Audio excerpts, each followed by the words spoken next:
On dit souvent que pour s'améliorer sur Fortnite, il faut faire de longues routines d'entraînement tous les jours afin de se chauffer et prendre un niveau.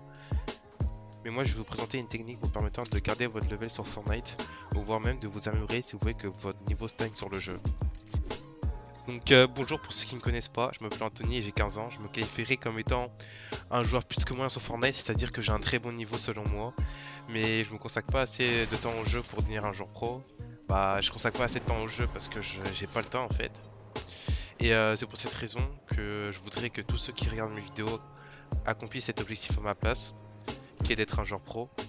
Si vous avez pu à progresser, essayez d'enlever votre viseur et vous verrez que vous avez pu être focus sur un point, mais plutôt sur tout votre environnement. C'est-à-dire que vous vous concentrez sur un seul point seulement, et bah ça vous limite entre guillemets.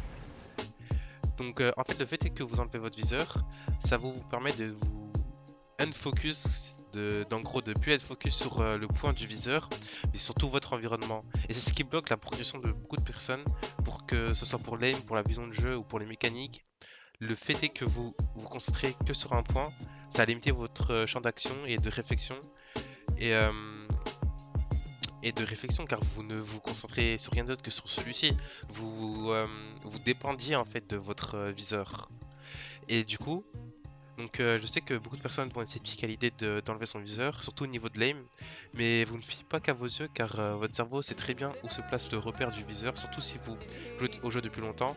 Vous avez largement eu le temps de comprendre que le point du viseur se situe au milieu de l'écran, et vous ne viserez nettement plus la tête, et vous viserez nettement plus la tête que le corps, car lorsque vous avez le viseur et que vous voyez et que vos yeux ils voient que vous visez l'ennemi, et bah il enverra instinctivement un signal à votre cerveau vous disant de tirer sans avoir préalablement visé la tête. Donc en gros, vous allez voir que avec vos yeux que votre viseur est sur l'ennemi, vous allez tirer sans avoir préalablement visé la tête parce que vos yeux vont envoyer un signal instinctif à votre cerveau. Je sais pas si j'arrive bien à m'exprimer.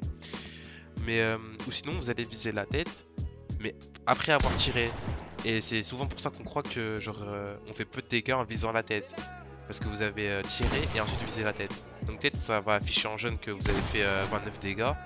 Mais c'est parce que vous avez tiré, c'est parce que vous avez visé après avoir tiré. Vous allez voir un net changement et vous verrez que vous allez step up. De toute façon, je vais vous prouver que dans tous les cas, ça ne change rien d'avoir un viseur ou non. Genre, ma fluidité d'édit est toujours la même, hein. Enfin bref, dans tous les cas, vous verrez que vous allez avoir un net changement, vous verrez que vous allez step up, et quand ce sera le cas, je compte sur vous pour revenir sur la vidéo et de lâcher votre meilleur commentaire ainsi que votre meilleur pouce bleu. Ciao, ciao.